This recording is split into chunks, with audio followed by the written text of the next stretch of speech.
Le téléphone portable, smartphone et tous les autres appareils électroniques nous sont très utiles au quotidien. Risque de courbature, de fatigue générale, d'insomnie, de faiblesse sexuelle, de surdité ou de cécité, des AVC. Les charges électromagnétiques des téléphones portables, smartphones ou tout autre appareil électronique sont très dangereuses pour la santé et peuvent vous conduire à la mort. Utilisez désormais les autocollants anti-radiation GIA pour protéger et préserver votre vie. Les amis, faites comme moi, Gégé Lapino, en adoptant DMA GIA.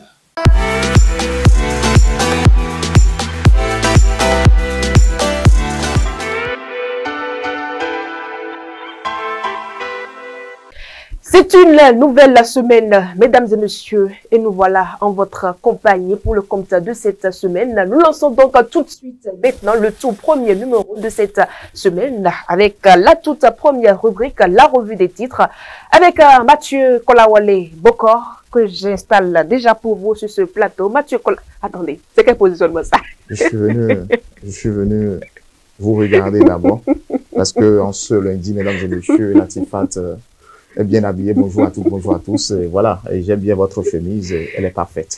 La vôtre aussi. Ouais.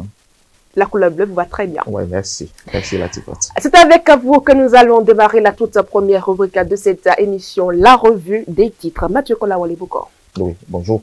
Latifat, bonjour à tous les amis téléspectateurs. Et puis on démarre par Adjache News qui met en manchette 6e et dernière journée des éliminatoires de la CAN 2025. Les Guépards à 90 minutes de la qualification. Guénoro confiant. Les scénarios possibles. Et puis on met devant la commission budgétaire du Parlement. On met toujours Adjache News. Victor Dassi Adossou présente un projet de budget de plus de 3 milliards 900 millions pour 2025. Promotion du catch au Bénin, entraîneur, arbitre et athlète formés à Cotonou. Mairie de Porto Novo, les jeunes sensibilisés sur les opportunités du numérique. Passage devant la commission budgétaire du Parlement. Le ministre Abimbola défend une prévision de 65 milliards pour 2025. Porto Sport édition 2024, le président Vlavono et le maire Nyankoti honore le plus grand rassemblement sportif de la capitale. Les encadreurs sportifs distingués nous met Adjache News. Et puis le paraclet sur financement de l'ambassade des États-Unis, le DG partenaire outil, les jeunes de Banikwara sur la lutte contre la propagande et la désinformation. Le Soleil Bénin Info, animation de la vie politique au Bénin face à Talon. Existe-t-il encore une opposition, s'interroge le Soleil Bénin Info. Les démocrates s'égarent dans une alliance illusoire. Nord-Sud quotidien face aux tensions. Les évêques invitent au respect des principes démocratiques. Matin libre, avec Matin libre, on met récrimination contre le sujet de droit pénal et c'est justement le concours de recrutement des agents de l'État pour le ministère de la Justice. J'y arrive, concours de recrutement pour le ministère de la Justice, récrimination contre déjà le sujet de droit pénal. L'emblème du jour qui met budget du ministère du Tourisme, de la Culture et des Arts pour 2025. Jean-Michel Abimbola parle déjà d'un montant de 65 milliards 131 millions 900 231 francs CFA aux députés. Et puis l'œil du Bénin, l'honorable Rachidi Balavansi donne un cours magistrat sur le profit d'un bon militant en parlant justement des journées départementales des élus du BR du Borgo. La nation qui met en manchette coopération climatique,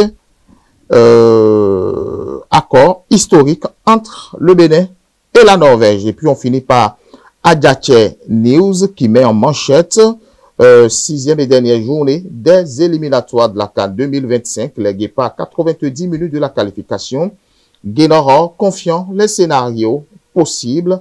Et puis devant la commission budgétaire du Parlement, Victor Dassi Adossou présente un projet de budget de plus de 3 milliards 900 millions pour 2025. Jean-Michel Abimbola aussi, qui défend une prévision de 65 milliards pour 2025 en parlant justement de budget 2025. Mairie de Porto-Novo, les jeunes sensibilisés sur les opportunités du numérique, promotion du catch au Bénin, entraîneurs, arbitres et athlètes formés à Cotonou, Porto Sport, Latifat, édition 2024. Et nous allons finir sur ça. Le président Vlavonoué le maire Yankoti honore le plus grand rassemblement sportif de la capitale, les encadreurs sportifs distingués.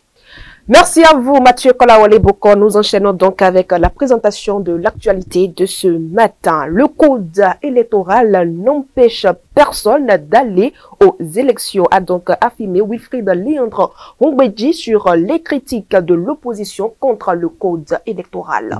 Il dit justement que la création de ce cadre de concertation, mesdames et messieurs, où plusieurs partis politiques de l'opposition se regroupent dans le but de lutter contre le régime Patrice Talon, n'a pas échappé aux questions des journalistes. Hongbeji a d'abord salué cette initiative, soulignant que tant que ces partis respectent les lois et principes démocratiques, ils ont le droit de se concerter et de revendiquer des réformes.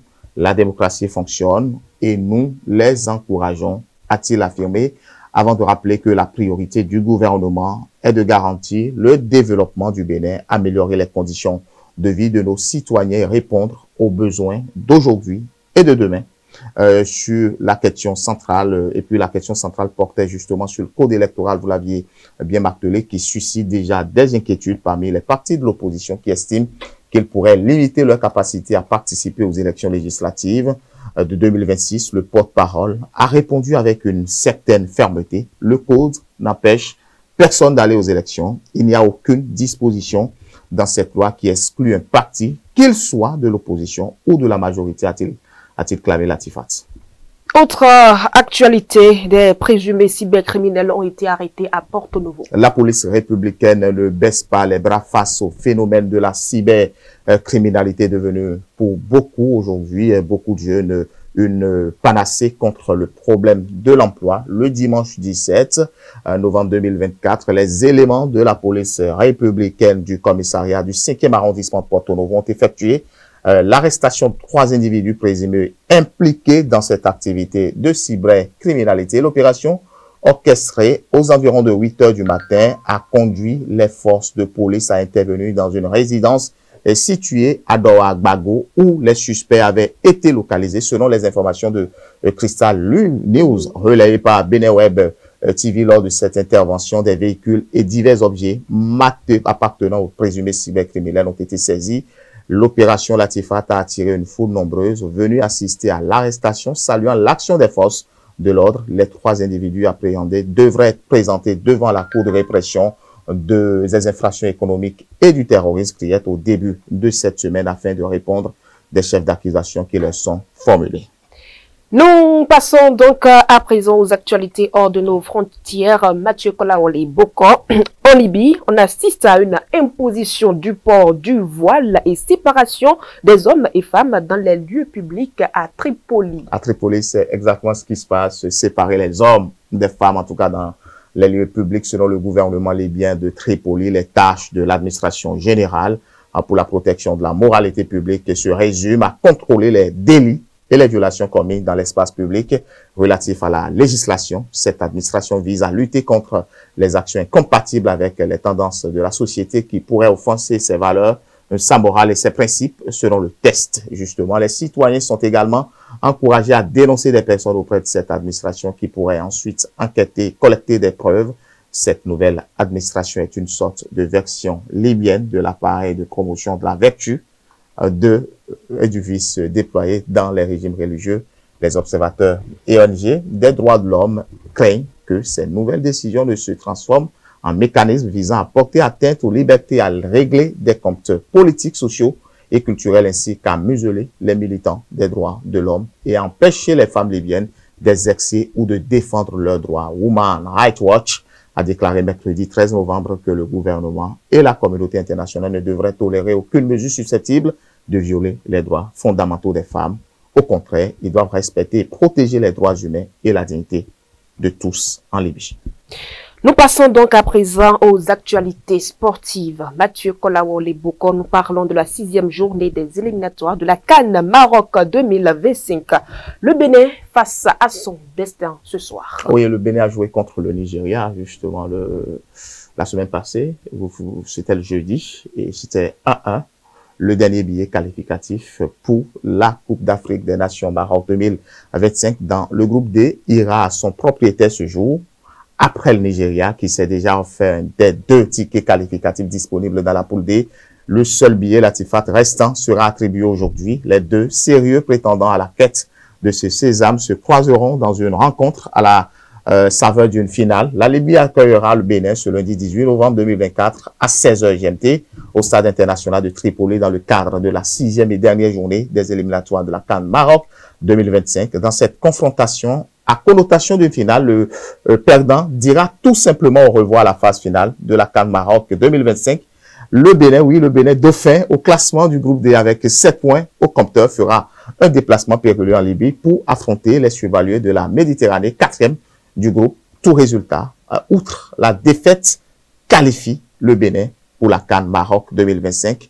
Comme dans la poule D, la 6e journée des éliminatoires de la CAN Maroc 2025 permettra à 4 autres groupes d'expédier leur dernier ticket qualificatif. En effet, après la 5e journée, 19 places des 24 disponibles déjà pour la phase finale de la prochaine CAN sont déjà attribuées. Le Maroc, pays hôte, le Burkina Faso, le Cameroun, l'Algérie, la République démocratique du Congo, le Sénégal, l'Égypte, l'Angola, la Guinée équatoriale, la Côte d'Ivoire, le Gabon ou l'Ouganda, l'Afrique du Sud, la Tunisie, le Nigeria, le Zimbabwe, la Zambie, le Mali et les Comores sont les 19 premières nations à obtenir leur ticket pour la CAN Maroc 2025. Il ne reste que le Bénin pour les rejoindre. Merci à vous, Mathieu Kolawole-Bokor. On vous retrouve dans un instant dans le forum matinal de ce lundi.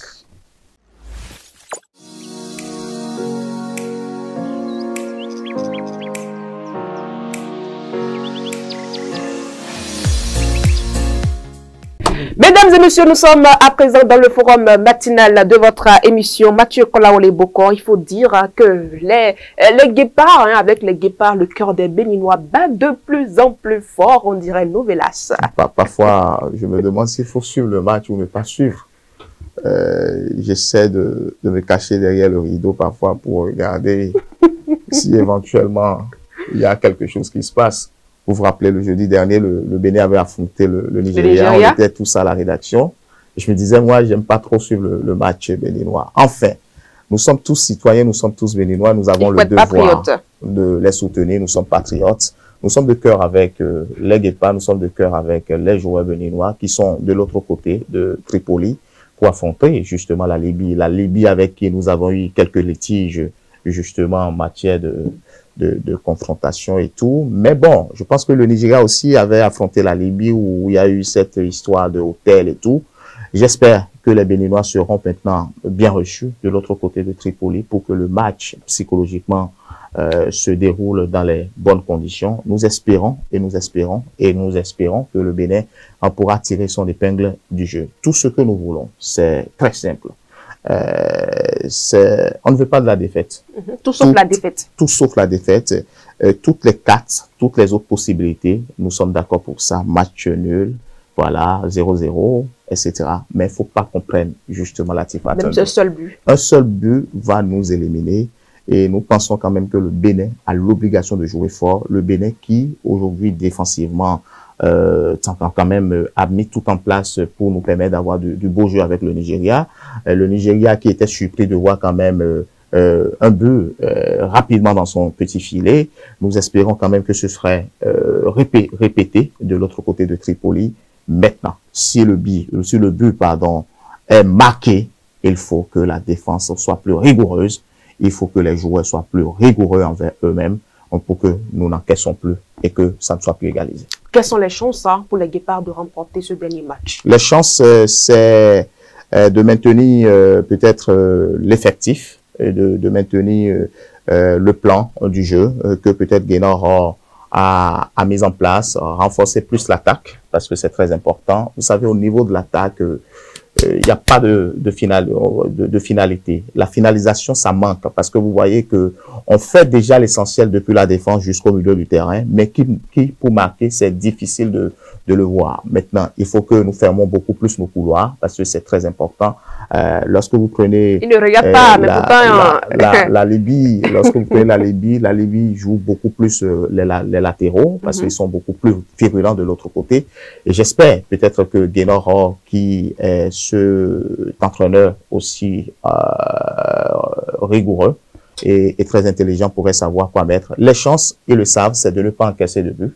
C'est de savoir qu'il n'y a pas de but encaissé. On a l'obligation de jouer les 90 minutes jusqu'à la fin, sans retranchement. Et puis pour permettre au Bénin de respirer, de crier victoire. Après peut-être 90 minutes de jeu. Mathieu Bokor, finalement, vous regardez le match des Guépards, oui ou non? Parce que, oui ou non?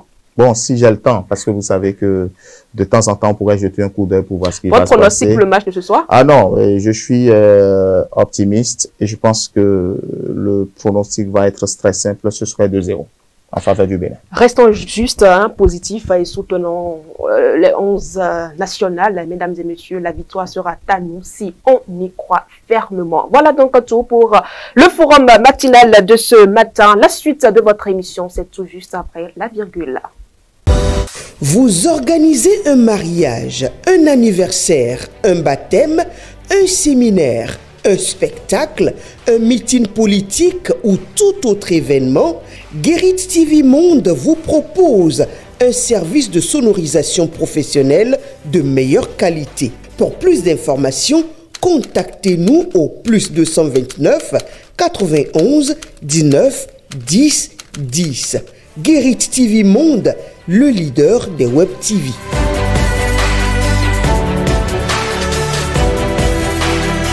Mesdames et messieurs, merci d'être toujours en notre compagnie. Nous poursuivons donc cette émission en retrouvant Patrice Ayanton de la météo.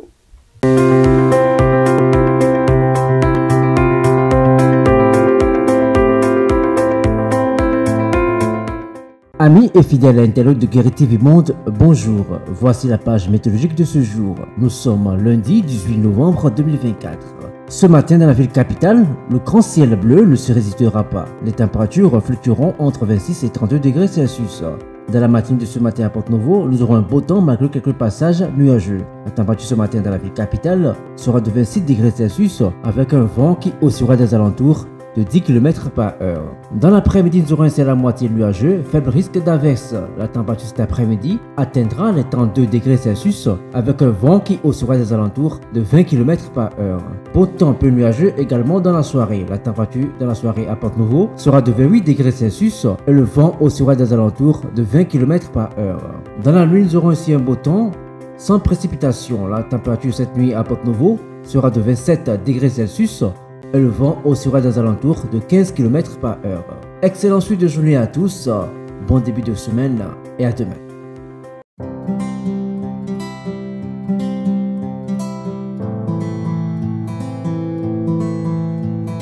Santé et bien-être, mesdames et messieurs, le tout premier numéro de cette semaine est à suivre avec Faouzia Sefou.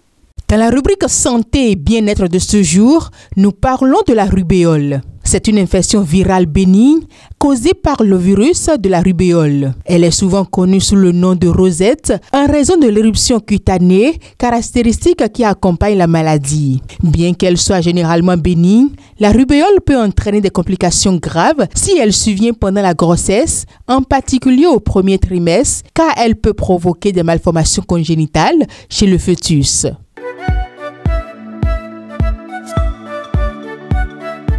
La rubéole est causée par le virus de la rubéole qui se transmet principalement par voie aérienne, c'est-à-dire par les gouttelettes de salive ou de sécrétion nasale lorsqu'une personne infectée tousse, éternue ou parle. Elle peut également se transmettre par des contacts directs avec des objets ou des surfaces contaminées.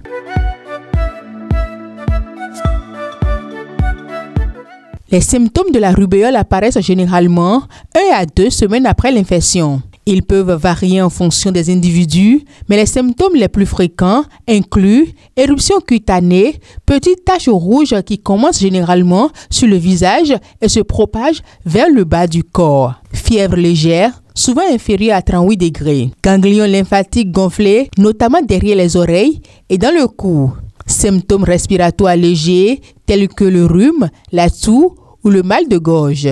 Douleurs articulaires, surtout chez les femmes adultes, maux de tête et fatigue. Chez les personnes vaccinées ou jeunes enfants, la rubéole peut parfois passer inaperçue ou être très légère.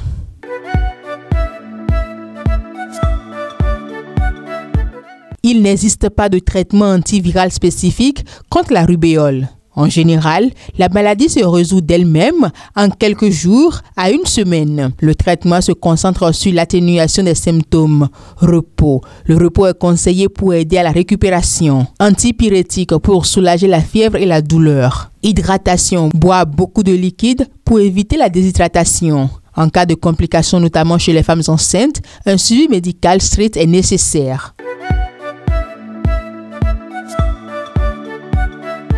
Bien que la rubéole n'exige pas un régime alimentaire strict, il est conseillé d'éviter certains aliments qui pourraient aggraver les symptômes ou rendre la récupération plus difficile. Aliments riches en sucre. Le sucre peut affaiblir le système immunitaire et aggraver l'inflammation. Aliments gras ou frits. Ils peuvent être difficiles à digérer et provoquer des troubles gastro-intestinaux. Aliments irritants.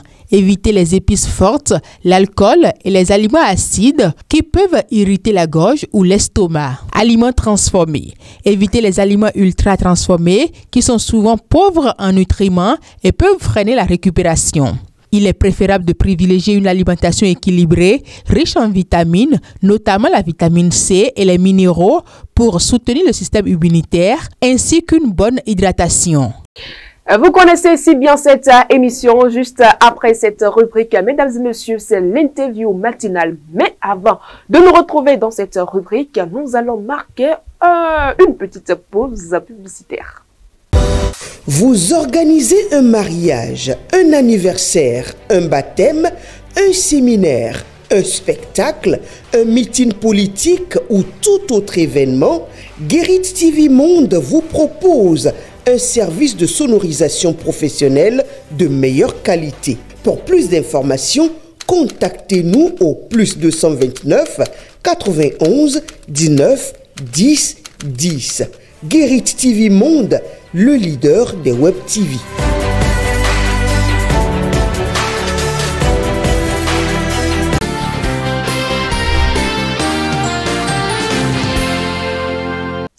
Mesdames et messieurs, plusieurs quotidiens l'ont annoncé dans la parution de ce jour.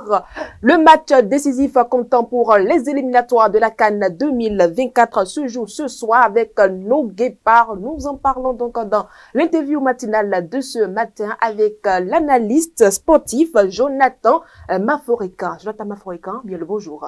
Bonjour Latifat Kouenou, bonjour amis téléspectateurs de Guérit TV.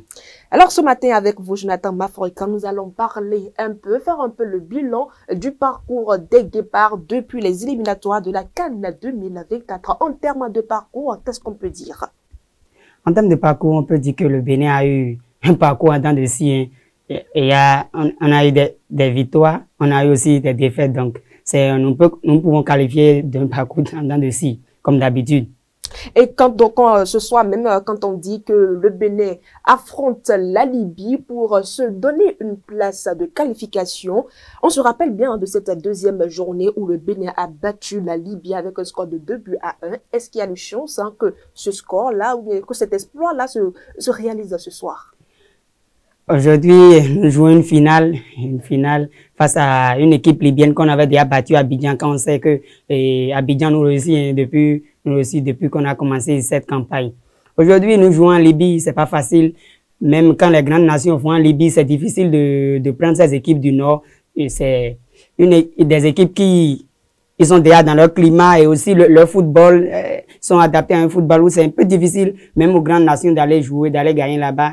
Et aujourd'hui, on sait que c'est une finale et les Libyens, la victoire de la dernière fois face au Rwanda, ont relancé les Libyens.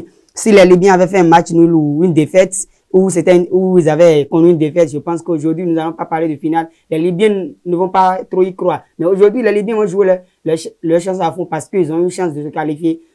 En cas de victoire, ils passent. Donc, ils vont tout donner pour pouvoir remporter cette victoire. Et on se rappelle que même en Côte d'Ivoire, lors du match aller, et ces Libyens nous ont posé tellement de problèmes. Et d'ailleurs, même, c'est eux qui ont marqué en premier. Ils avaient d'abord ouvert le score avant que le Bénin ait allé arracher cette victoire, l'égalisation et après la victoire. Donc, ce soir, c'est une finale et je pense que les Béninois doivent tout donner pour aller à cette CAN 2025. Mais à vous entendre, Jonathan Mavroïkan, c'est comme si la chance des Guépards est minime. Oui, la chance est minime, mais surtout quand vous jouez votre qualification et à l'extérieur, c'est pas gagné d'avance. Hein. Surtout quand on parle des Guépards. Oui, c'est pas, non, c'est pas, pas nécessairement des Guépards, mais quand vous jouez là, si votre qualification, c'est à l'extérieur, c'est un peu difficile. Votre chance est minimale. Et là, pour ce match, hein, quelles sont les erreurs ou bien les ratés, les mauvais parts que les Guépards ne doivent pas commettre?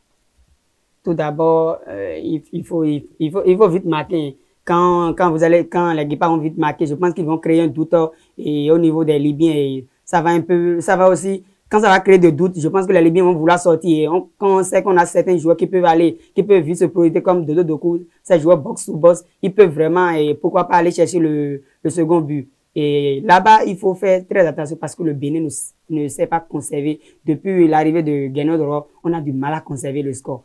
Quand il y avait Michel Dussi là, on peut marquer même depuis la première minute et conserver jusqu'à la fin. C'est avec son système de garer le bus. Donc, on savait avec Dussi, on savait conserver le score. Mais aujourd'hui, maintenant, nous avons ce problème. Ça s'est passé contre le Rwanda et à Kigali où on menait 1-0. Les Rwandais sont revenus, ils ont égalisé, ils ont remporté. Pareil, la dernière fois, le jeudi passé, face au Nigeria, on menait déjà et pas fini, il y a ce but de Victor Osimhen. Donc, si on arrive à vite marquer, il faut pouvoir conserver. Mais ne pas penser que parce qu'on a vite marqué, c'est l'erreur qu'on a fait à Kigali, parce qu'on a vite marqué, on va s'asseoir et conserver. Parce que quand vous défendre pendant 90 minutes, ça n'a jamais été facile. Donc, si nous arrivons à vite marquer, il faut pas s'asseoir complètement derrière. Il faut aussi profiter des occasions qui vont passer. Il y aura des occasions, il y aura des espaces. Et il faut pouvoir exploiter ces espaces pour pouvoir, pourquoi pas, marquer le deuxième but et se qualifier pour la CAN 2025. Là, vous avez relevé un problème, hein, Jonathan Mavroïkan, le problème de conservation du score ou bien du camp. Qu'est-ce qui manque à Geno Doro pour que cette technique-là soit maîtrisée de son côté? Je pense que Geno Doro, souvent, il se trompe dans ses choix. Hein. Les choix de placement, oui, de changement. De changement. Parfois, il fait quelques choix et ces choix, et ça va être important, mais parfois, par exemple, quand on prend le match contre le Nigeria, il fait sortir, Cécile Dalmeida. Quand on connaît que Cécile Dalmeida, c'est un joueur même fatigué, il peut faire les efforts pour pouvoir empêcher les adversaires de se projeter. Donc, on fait sortir Cécile Dalmeida, on fait rentrer un Moïse Adileou qui est d'ailleurs même venu à 1 ou à 2 jours du match. Donc, c'est-à-dire, il s'est pas encore imprégné. C'était un peu difficile. Vous voyez, d'ailleurs, Moïse Adileou est un défenseur, et c'est un défenseur central. Quand vous êtes défenseur central, on vous dit d'aller jouer devant la défense. Votre premier réflexe, c'est de jouer dans l'axe. Parce que vous êtes défenseur.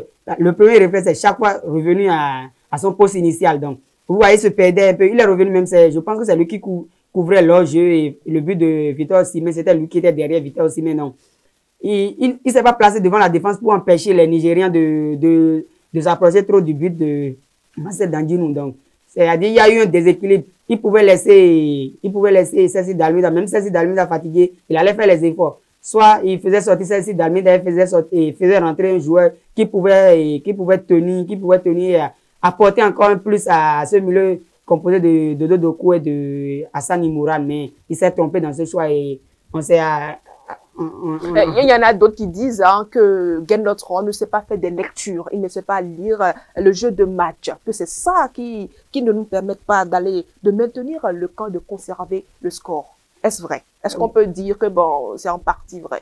Oui, c'est en partie vrai. Parfois, je me demande si on dirait c'est comme s'il avait des tactiques standards. Il avait des tactiques standards, c'est-à-dire quand l'adversaire essaie de repositionner l'adversaire essaie de revoir un peu sa tactique, je pense qu'il se perd.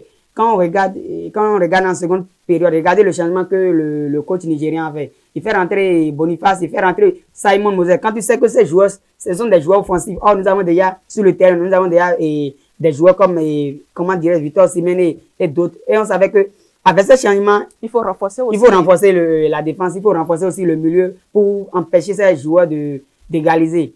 Mais c'est en ce moment qu'on sort. Oui, en ce moment qu'on sort Cécile Damé, d'ailleurs aussi on fait des changements qui nous a coûté cette victoire. Donc il y a des erreurs à ne pas commettre ce soir. Oui, il y a des erreurs à ne pas commettre ce soir, sinon je pense qu'on revient à la maison.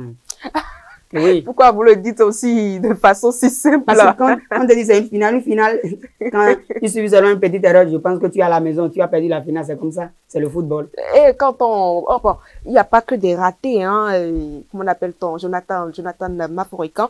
Sur quoi? Quels sont les pions qu'on doit bouger ce soir? Ce soir, je pense qu'il faut mettre des joueurs qui vont aller à 100 l'heure.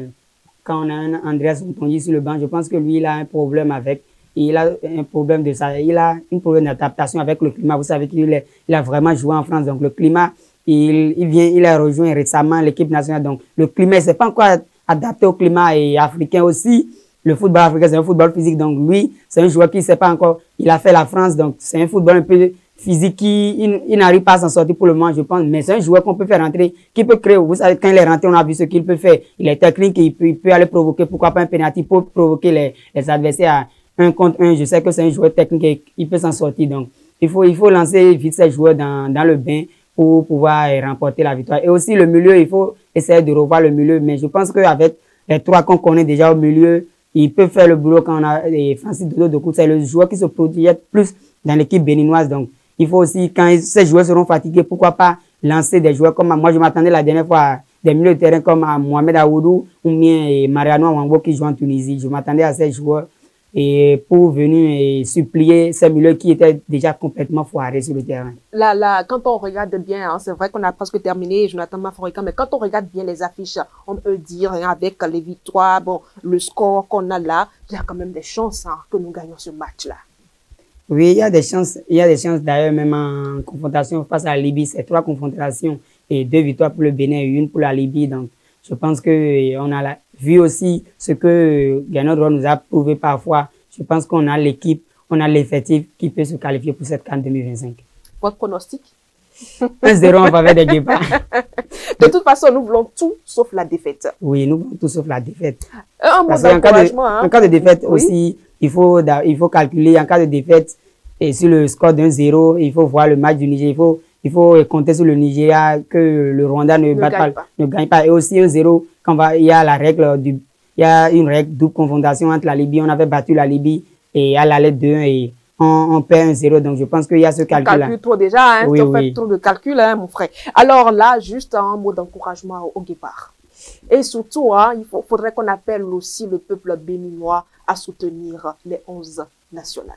Oui, c'est le moment, hein, c'est le moment de soutenir ces Guépards. Ils ont vraiment besoin de notre soutien pour aller à cette CAN. On est plus, depuis 2019, on n'a plus goûté à une CAN et nous tous, on a envie de voir les Guépards à la télé, de voir les Guépards à cette CAN au Maroc. Donc, je demande au public de vraiment supporter, d'être à fond derrière les Guépards à partir de 16h qu'ils allument leur poste télévision, que certains allument le smartphone. Oui, pour pouvoir pousser les Guépards à la victoire.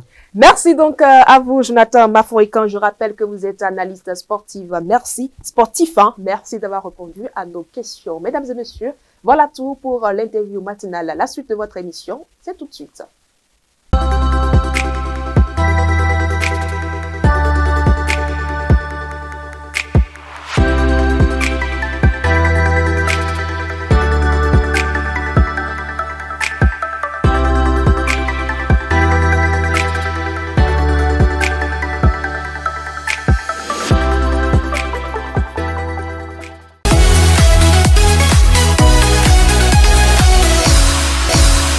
Le premier plat de cette semaine, mesdames et messieurs, Faouzia Sefo est déjà sur ce plateau pour nous livrer ce petit plat. Faouzia Sefo, bien le bonjour. Bonjour à vous, Latifat Kouinou. Bonjour à nos amis internautes de Guérita TV Monde. Vous êtes venu comment? Bon, vous n'avez pas besoin de mettre la main à la hanche. Je suis venue très bien.